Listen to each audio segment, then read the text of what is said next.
Hi, and welcome back to Abrahams Around the House. Today I'm going to be going over this video and take you from the cleaning of the cast iron top to the rest of the machine. We had a lot of contact cement on it. It had dirt and grime from years of use, and so I painted the rails, put on new measuring tape, fixed the fence here, and several other things. So we'll go over that in detail. If you didn't get a chance to watch our previous video where I go over the cast iron top reconditioning, click on the link above, and that will give you a good idea also of the direction that I'm taking this garage in the woodworking vein, and thus the table saw in the middle of the garage. So if you get a chance to do that, please do. And also know that in the description of this video are all the links of the products that I use to bring this table saw to the present condition. So make sure you click on those. You'll help me out with that through my Amazon affiliation, and I appreciate anything that you do along those lines. But most of all, thank you for subscribing and liking and commenting. That is, of course, helpful to the channel, and we've seen it grow quite a bit in the last few months. So I appreciate you coming on this journey with me. So let's get to it.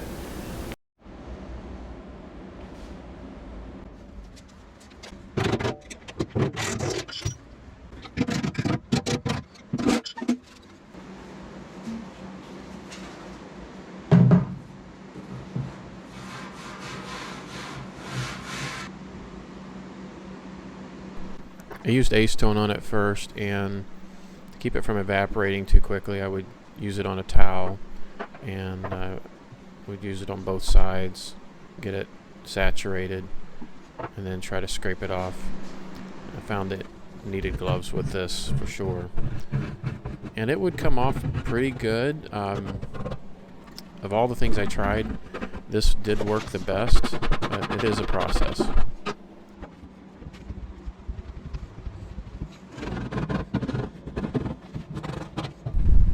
As long as it was on a horizontal flat surface, I could pour it on and it worked even better, but you don't have that option on some of the sides.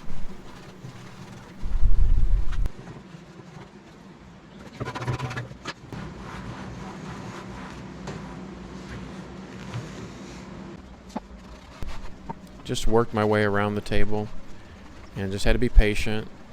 A lot of elbow grease, and I would use brushes. I tried a lot of different things, scraping, brushing, just good old-fashioned hard work. I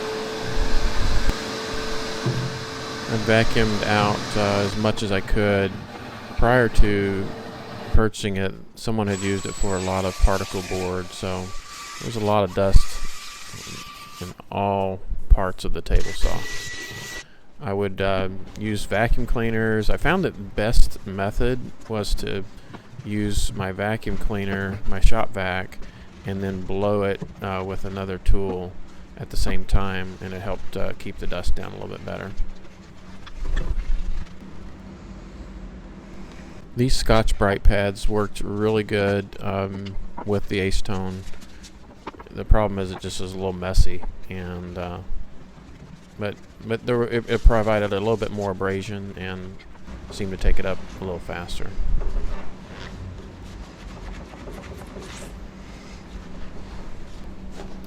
I did try this adhesive remover that I got at Lowe's, and I would use a brush to put it on, and then would go back and scrub it. I wasn't real happy with this, and ended up going back to the acetone for most of it. I used a scraper with it as well, but I didn't really care for that product.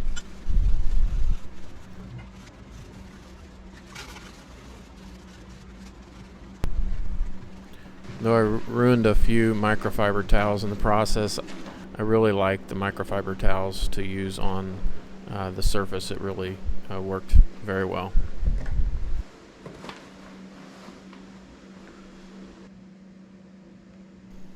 This dry lube is Teflon based, and I used it on any of the moving parts. This way it won't attract dust and hold on to the dust.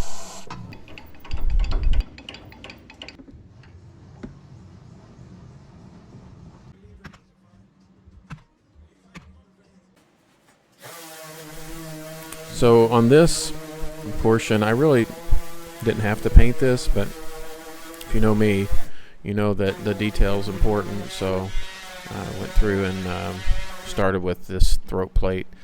These are adjustment screws to make it level with the surface of the table saw.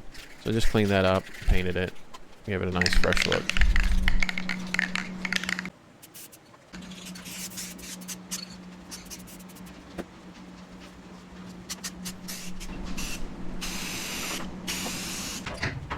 The next thing I did is remove these rails, and this rail has a side that slides on some nylon pieces for the fence, and so that part I will not paint. Just clean it up real good and then give it a little bit of wax maybe, but I use some steel wool on it here, but I'll paint the other sides for the aesthetics.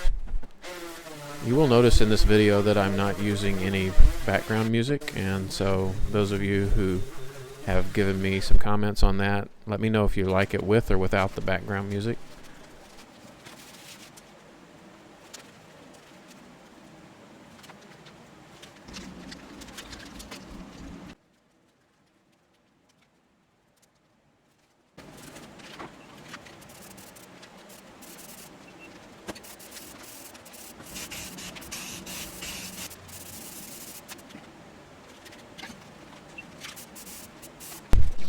Honestly, don't know if there's anything more satisfying than pulling tape after painting.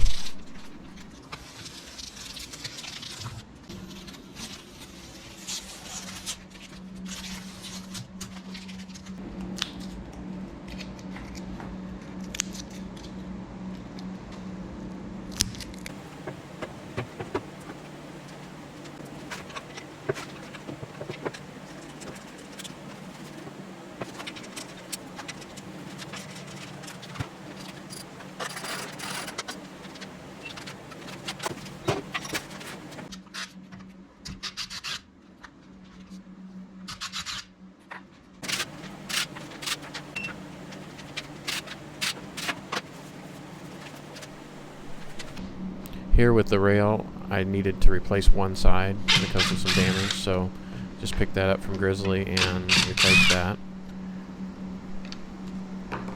I also replaced the magnifier that was on the table saw's fence there.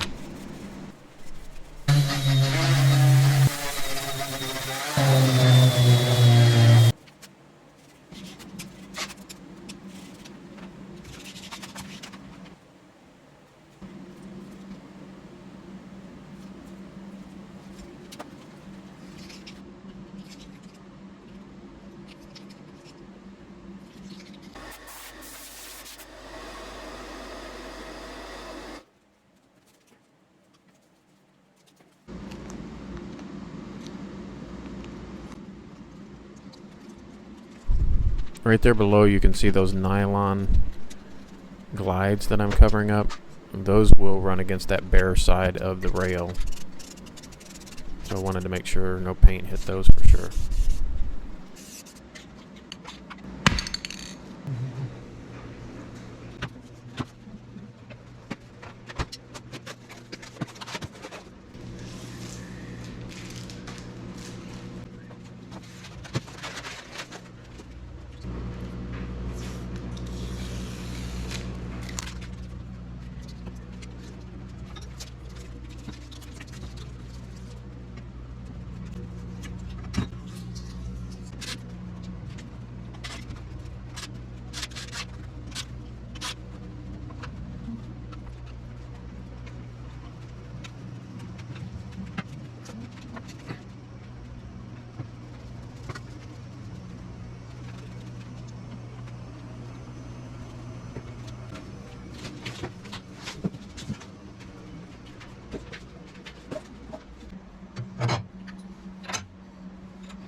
Table saw didn't come with these. I had to pick those up from Grizzly, and I purchased that magnetic hook as well to hold them.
Here I'm replacing the 220 plug that came with the table saw because I wanted a locking 220 plug, so that's the reason for this change.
I picked up this cool little drawer on Etsy. I'll put a link in the description.